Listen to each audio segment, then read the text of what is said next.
de la Madre, a todas las que sois madres, así que muchas felicidades, estamos todos agradecidos por nuestras madres, porque es una responsabilidad muy grande y no es nada fácil, así que damos gracias a Dios por vuestras vidas en especial. Pues hoy continuamos con nuestra serie ¿Qué es una iglesia saludable?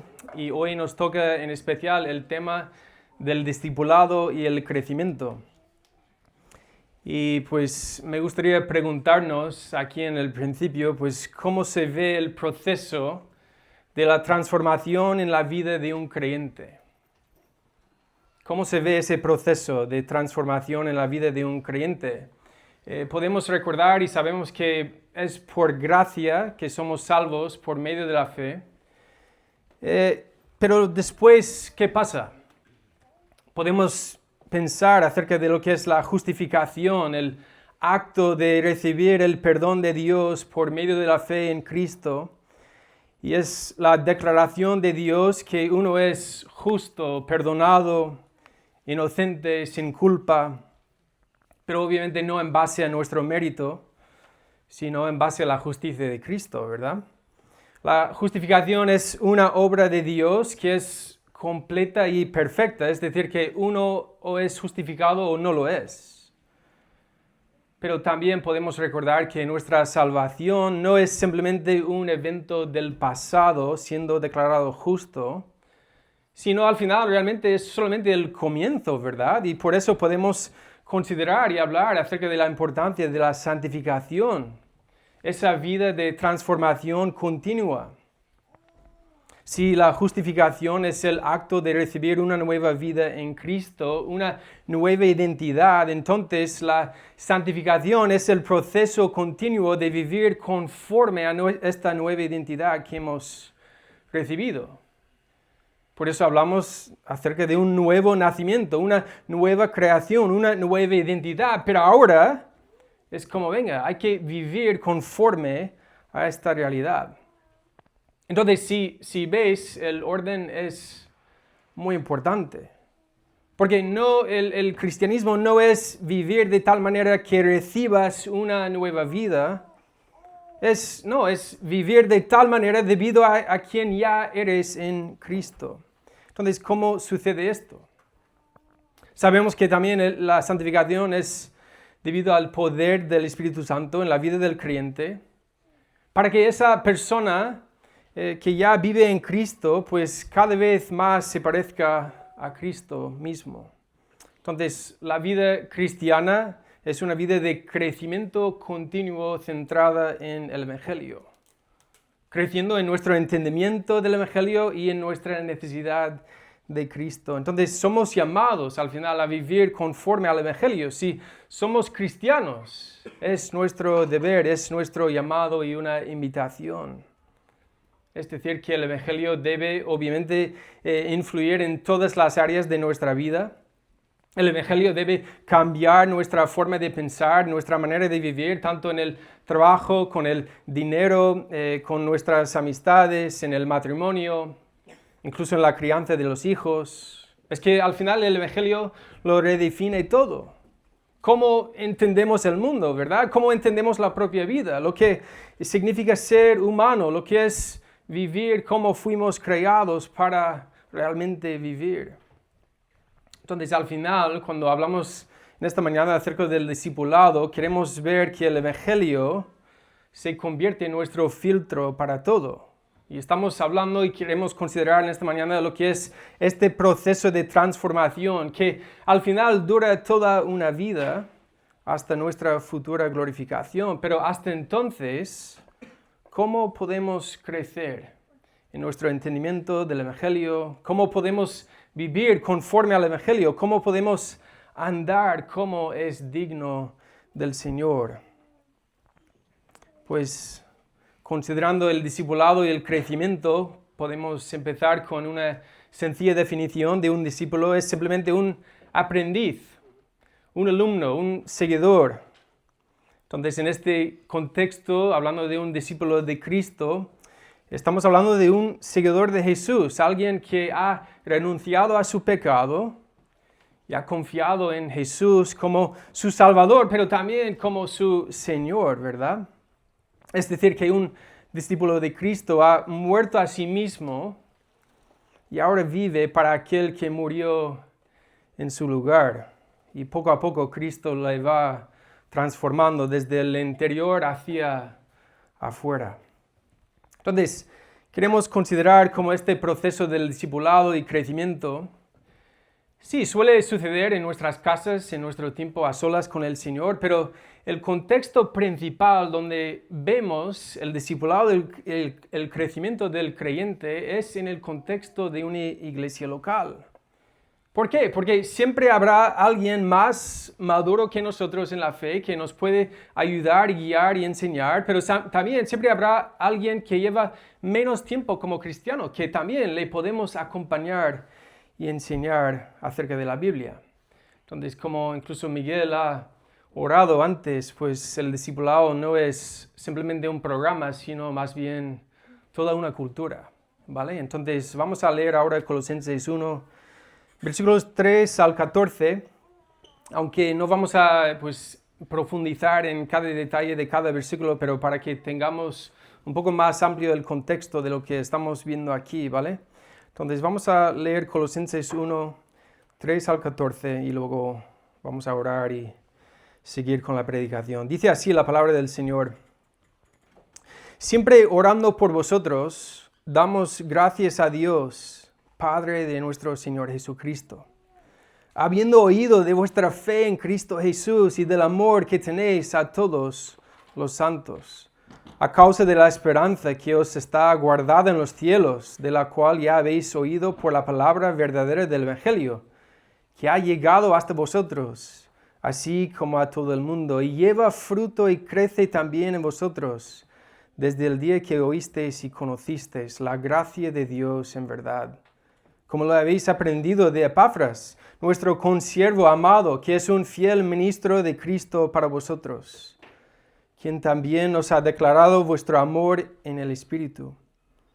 Por lo cual también nosotros, desde el día que lo oímos, no cesamos de orar por vosotros y de pedir que seáis llenos del conocimiento de su voluntad en toda sabiduría e inteligencia espiritual, para que andéis como es digno del Señor, agradándole en todo, llevando fruto en toda buena obra y creciendo en el conocimiento de Dios, fortalecidos con todo poder conforme a la potencia de su gloria, para toda paciencia y longanimidad, con gozo dando gracias al Padre, que nos hizo aptos para participar de la herencia de los santos en luz, el cual nos ha liberado de la potestad de las tinieblas y trasladado al reino de su amado Hijo, en quien tenemos redención por su sangre, el perdón de pecados.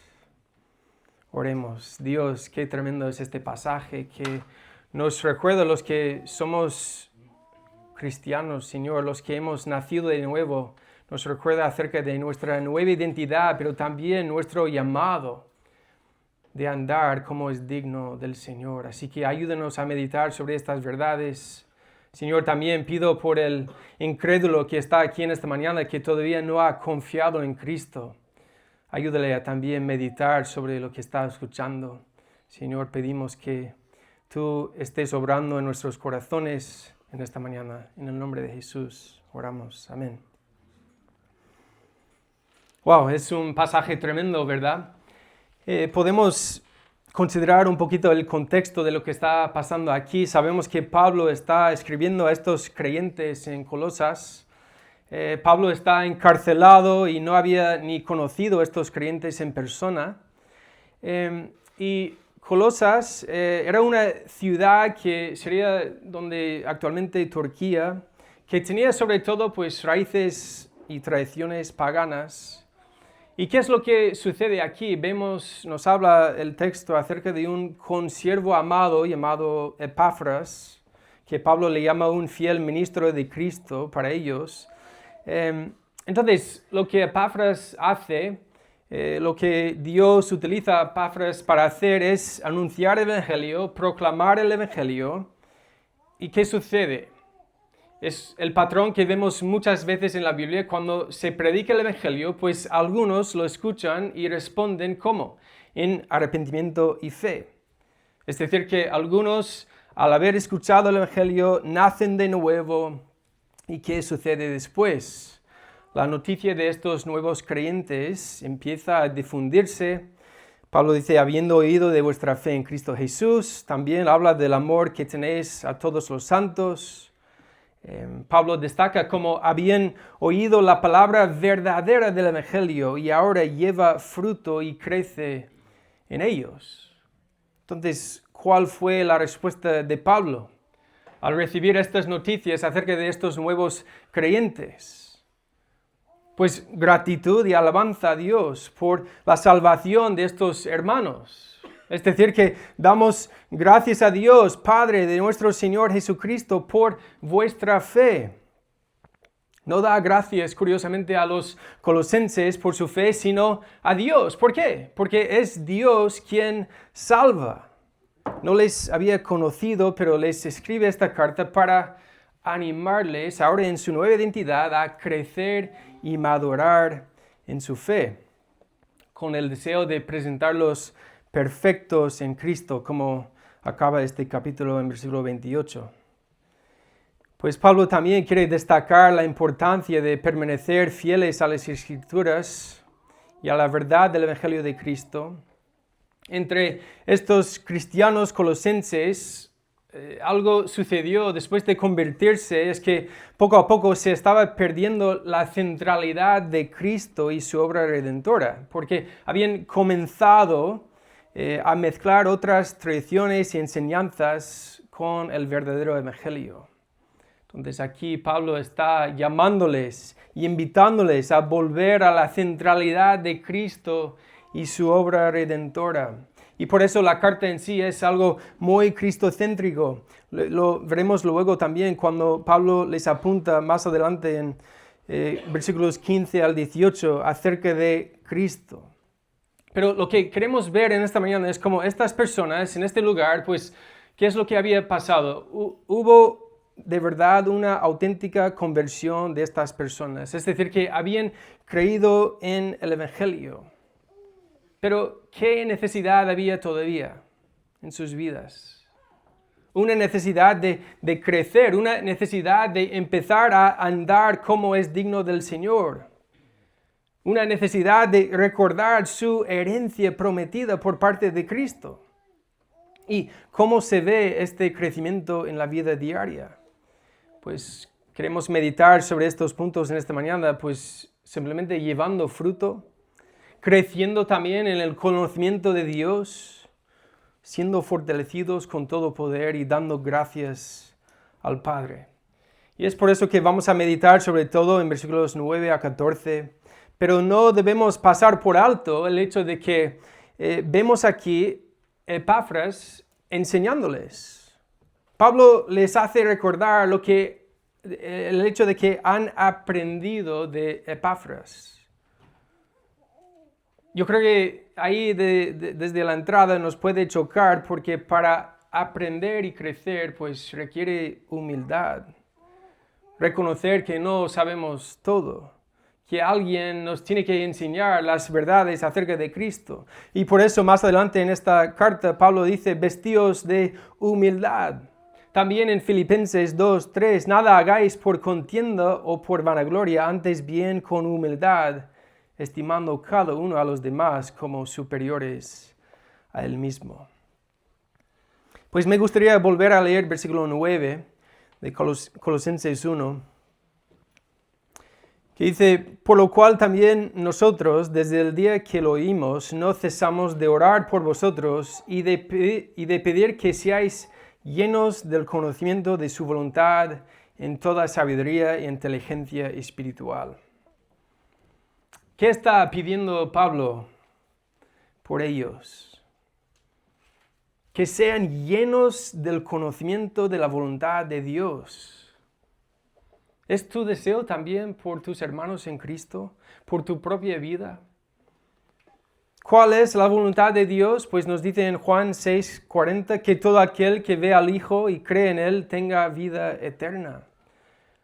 También nos dice en 1 Tesalonicenses 4:3, pues la voluntad de Dios es vuestra santificación, es decir, vuestro crecimiento en el Evangelio. Pablo está pidiendo que crezcan en toda sabiduría e inteligencia espiritual. Porque, recordemos, habían recibido ya una nueva vida, pero ahora es el momento de crecer, ¿verdad? Crecer en conocimiento y entendimiento. Podemos pensar quizás en el ejemplo de lo que es andar en bicicleta. Yo tengo 4 hijos y tuve el privilegio de ayudarles a todos a andar en bicicleta, a aprender.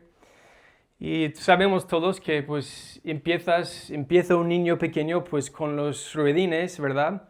Para que no se caigan.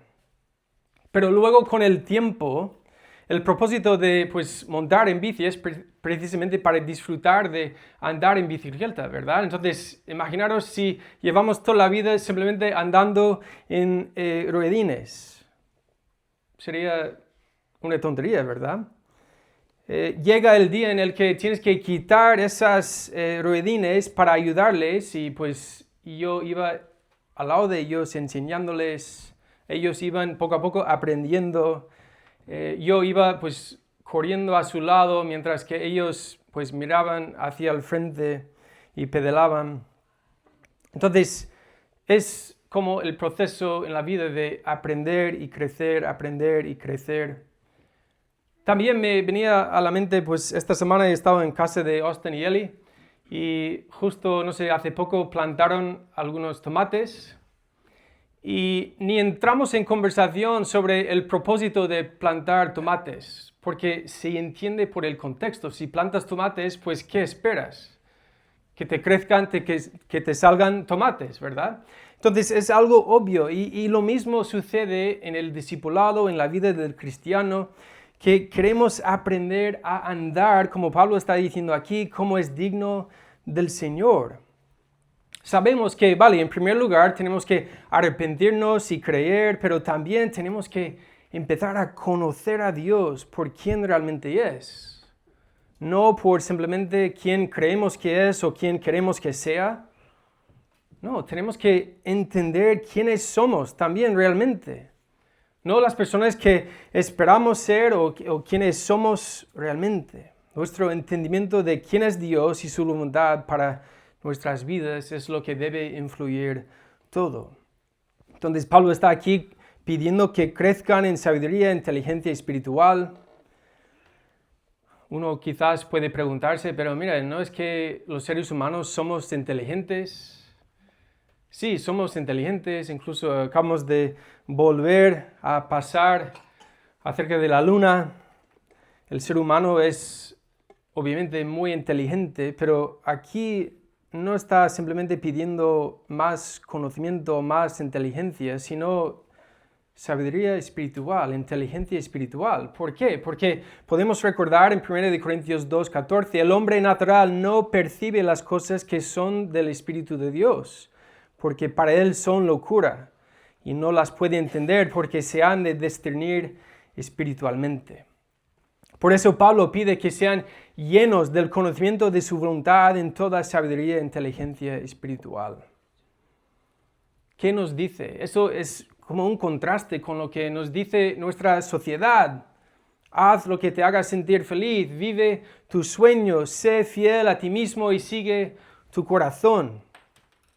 En cambio, ¿qué nos dice la Biblia en cuanto al corazón humano?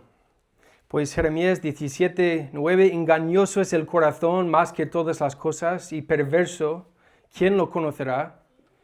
Marcos 7:20 dice, lo que del hombre sale, eso contamina al hombre, porque de dentro del corazón de los hombres salen los malos pensamientos. También podemos recordar en Romanos 1:25, cambiaron la verdad de Dios por la mentira, honrando y dando culto a las criaturas antes que al Creador. Entonces yo creo que esto puede sonar muy familiar a cada uno de nosotros, porque al final el problema de la sabiduría humana es nuestro propio pecado. en el huerto de Edén, pues veían que el fruto era más hermoso que el propio Creador. Pero lo mismo sucede en nuestras vidas. Elevamos nuestro deseo por encima del deseo de Dios para nuestras vidas. Incluso nuestra tendencia es vernos a nosotros mismos mucho mejor de lo que realmente somos y también ver a Dios como alguien que no realmente es. Entonces, captemos la importancia de recibir y ser llenos del conocimiento y sabiduría espiritual. También dice en Proverbios 2:6, porque Jehová da la sabiduría y de su boca viene el conocimiento y la inteligencia. Nos apunta a una dependencia total de quién es Dios. Santiago 3:17, pero la sabiduría que es de lo alto es primeramente pura, después pacífica, amable, benigna, llena de misericordia y de buenos frutos, sin incertidumbre ni hipocresía. 1 Corintios 1:30, mas por Él estáis vosotros en Cristo Jesús, el cual nos ha sido hecho por Dios sabiduría, justificación, santificación y redención. Entonces, obviamente, querido cristiano, podemos recordar que Jesús es la respuesta a nuestro pecado. Incluso si eres un no creyente, si no has confiado en Jesús, estás escuchando y es una invitación también a ver cómo Jesús es la respuesta a nuestro propio pecado. Entonces, para aplicar esta parte a nuestras vidas, te pregunto, no sé con qué frecuencia pides a Dios para sabiduría. No sé si tienes costumbre de pedir a Dios para que seamos llenos del conocimiento de su voluntad en toda sabiduría e inteligencia espiritual. Para que sea también una realidad tanto en nuestras vidas como en las vidas de nuestros hermanos. Dice en Santiago 1:5, si alguno de vosotros tiene falta de sabiduría, pídala a Dios, el cual da a todos abundantemente y sin reproche, y le será dada. Bien, hasta aquí pues creo que podemos entender, pero me viene otra pregunta, y el porqué de todo esto. ¿Cuál es el propósito del conocimiento? ¿Simplemente para tener más conocimiento? No, pues dice aquí en versículo 10, para que andéis como es digno del Señor. Si queremos andar como es digno del Señor, pues tenemos que conocer ese Señor de quien es digno andar. El conocimiento siempre conduce a un cambio de vida, es decir, poner en práctica lo que uno sabe y vivir conforme a lo que ya somos en Cristo. ¿Qué significa esto? ¿Cómo podemos entonces agradar a Dios en todo lo que hacemos? Pues en primer lugar, Pablo nos anima a llevar fruto en nuestras vidas, en toda buena obra, versículo 10. Llevando fruto. Es decir, que una transformación interna debe, obviamente, producir una transformación también externa. Es que esta nueva identidad en Cristo también viene con una nueva perspectiva, una nueva visión para entender el mundo. Ya no buscamos vivir para nosotros, sino para el que murió en nuestro lugar, para su reino. Incluso nos da una nueva visión más allá que nuestras propias vidas. Y ahora el cristiano tiene una visión, ¿verdad?, más amplia, incluso hacia todas las naciones. Porque de parte de Jesús, Él dice a sus discípulos, por tanto, id y haced discípulos a todas las naciones. ¿De qué manera? Pues bautizándolos en el nombre del Padre, del Hijo, del Espíritu Santo, enseñándoles que guarden todas las cosas que os he mandado. Y aquí yo estoy con vosotros todos los días hasta el fin del mundo. Amén. Entonces, ¿cómo hacemos esto? Pues creciendo en nuestro conocimiento de Jesús, de quién es Dios, y también llevando fruto. ¿De qué manera? Pues permaneciendo en Cristo. Hace poco Pablo nos predicó en base a Juan 15, lo que es permanecer en Cristo. Entonces déjame preguntarte de qué manera, querido cristiano, tu vida lleva fruto. ¿Hasta qué punto estás dejando que tu transformación interior te impulse hacia afuera? Al final, lo que queremos lograr aquí, lo que queremos ver, incluso en nuestro contexto como una iglesia local, es esa idea que vemos en Tito 2, un discipulado multigeneracional, donde los mayores están discipulando y formando a los jóvenes, donde pues los hombres invierten tiempo con los jóvenes, las mujeres mayores enseñan a las más jóvenes.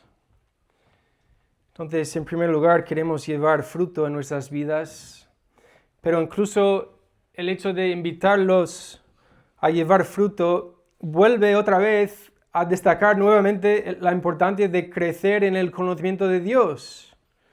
Dice a continuación en versículo 10, y creciendo en el conocimiento de Dios, en la grandeza de Dios. Es que por mucho que crezcamos en nuestro conocimiento de quién es Él, no sé si te has planteado alguna vez que siempre habrá más y más y más y más que podemos aprender sobre quién es Dios, sobre su naturaleza.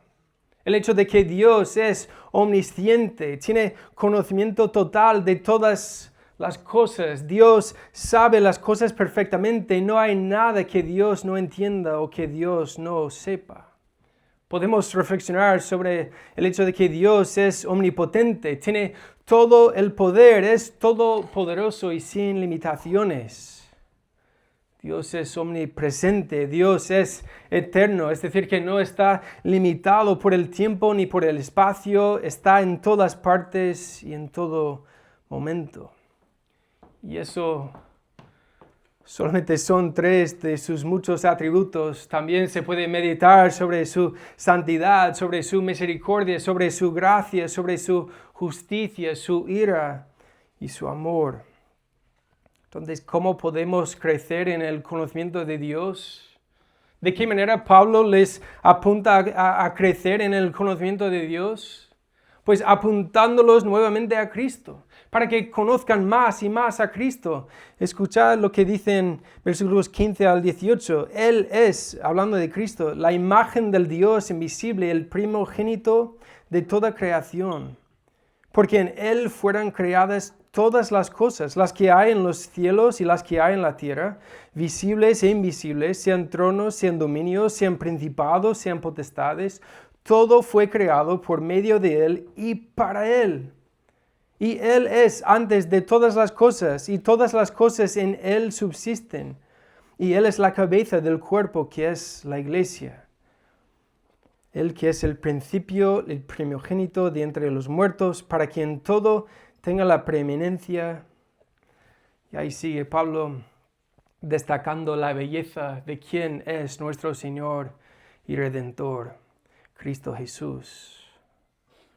¿Y qué es lo que sucede en nuestros corazones? Cuanto más crezcamos en el conocimiento del Señor, más nos gozamos en su gracia, en su misericordia en nuestras vidas. Más y más entendemos su santidad y nuestra pecaminosidad y nuestra necesidad de Él. Entonces, pues más y más estamos satisfechos en Cristo, en lo que Él hizo y quién es. Es ahí que realmente nuestra obediencia empieza a ser un gozo mucho más que un deber. Como dice Herman Bavinck en su libro Nuestro Dios maravilloso, Dios y solo Dios es el mayor bien del hombre. Qué bonita esta frase, Dios y solo Dios es el mayor bien del hombre. Entonces, déjame preguntarte, ¿cómo estás buscando crecer en tu conocimiento de Dios? Quizás la mayoría que estamos aquí participamos en algún grupo de hogar, pero es una buena manera de seguir aprendiendo acerca de quién es Dios, aparte de solamente los domingos aquí en la iglesia. También nos juntamos entre semana para profundizar en las verdades de la Biblia. Quizás yo sé que hay algunos grupos aquí en la iglesia que se juntan para leer algún libro juntos, buscando crecer juntos en su conocimiento de Dios. Pablo continúa aquí en versículo 11, pidiendo que sean fortalecidos con todo poder.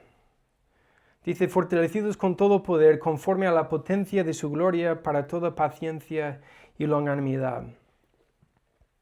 Hay algo que tenemos que tener muy claro cuando estamos hablando de lo que es crecer en nuestro conocimiento y andar como es digno del Señor, y es que también requiere una dependencia total del Espíritu Santo obrando en nuestras vidas, para que podamos responder en obediencia. Incluso no es ningún misterio que la propia vida cristiana es una vida de muchas veces sufrimiento. ¿Por qué? Porque vivimos en el mundo, pero ya no somos del mundo. Por eso dice en Santiago 1, versículos 2 al 3, hermanos míos, tened por sumo gozo cuando os halléis en diversas pruebas, sabiendo que la prueba de vuestra fe produce paciencia. Requiere que seamos fortalecidos con el poder de Dios. En todo momento, pero sobre todo cuando estamos pasando por una prueba o una dificultad, pero también en lo que es vivir la vida y dar testimonio a los demás, que es lo que dice en Hechos 1:8. Pero recibiréis poder cuando haya venido sobre vosotros el Espíritu Santo y me seréis testigos en Jerusalén, en toda Judea, en Samaria y hasta lo último de la tierra. Gracias a Dios, los cristianos hemos recibido el poder del Espíritu Santo para guiarnos en todo. Entonces, no sé de qué manera no sé de qué manera nuestras vidas agradan al Señor aún en medio de las pruebas, pero podemos meditar en cómo respondemos a Dios, incluso en el sufrimiento. Y pues déjame preguntarte también cómo estás dejando que Cristo sea tu fortaleza en todo. Porque yo sé que cuando las cosas se ponen bien difíciles y todo patas arriba, pues uno tiende a depender más bien de sí mismo, ¿verdad? Entonces, como iglesia podemos pensar y apoyar incluso las madres solteras o los jóvenes en el colegio donde no es típico ser cristiano hoy en día entre tus colegas del colegio. Pues como iglesia también queremos orar por vosotros para que seáis fortalecidos por el Espíritu Santo. En último lugar, lo que vamos a considerar en cuanto al discipulado y el crecimiento es lo que Pablo destaca aquí en versículo 12, con gozo dando gracias al Padre. Con gozo dando gracias al Padre.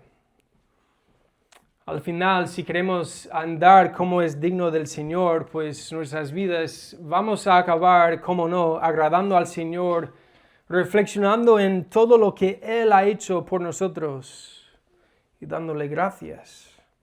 Porque nuestra propia salvación es un acto de la gracia, de la misericordia de Dios. ¿Y qué ha hecho Dios?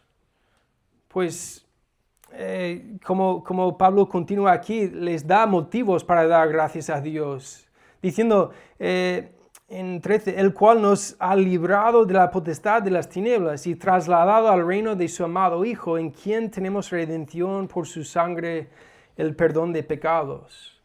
Entonces agradecemos al Señor por el poder del Evangelio actuando en nuestras vidas, porque podemos pensar en el pasado que Dios es quien nos hizo aptos, Dios es quien nos ha librado de la potestad de las tinieblas, Dios es quien nos ha trasladado a su reino, al reino de Cristo.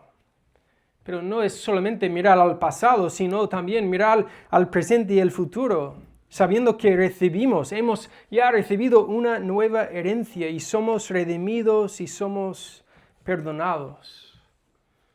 Y esto es muy importante porque va totalmente en contra de lo que cualquier religión te dice, que mira, tenemos que intentar ganar todo esto viviendo de la manera correcta. Todo se trata y se base en tu manera de vivir. Pero el Evangelio dice que todo esto es tuyo en Cristo Jesús. Y ahora vive entonces conforme a esta realidad. Somos salvos por gracia, por medio de la fe y nuestra responsabilidad de cómo responder a estas noticias es por medio del arrepentimiento y la fe, pero es Dios que nos sigue santificando, haciéndonos cada vez más como Cristo.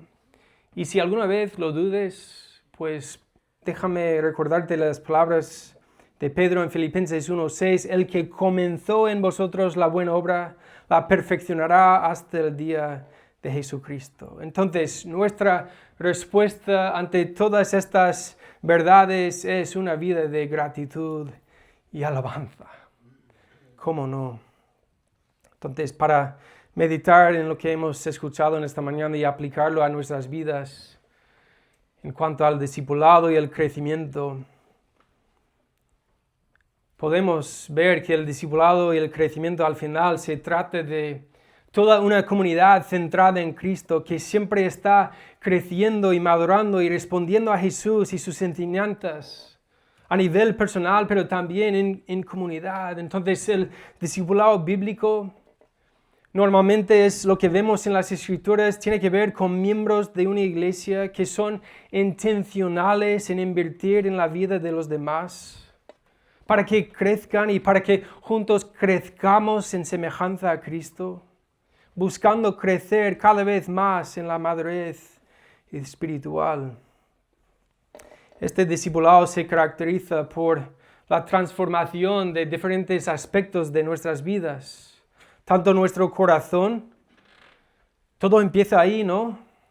Recibimos un nuevo corazón, pero también ese nuevo corazón produce en nosotros una nueva manera de pensar.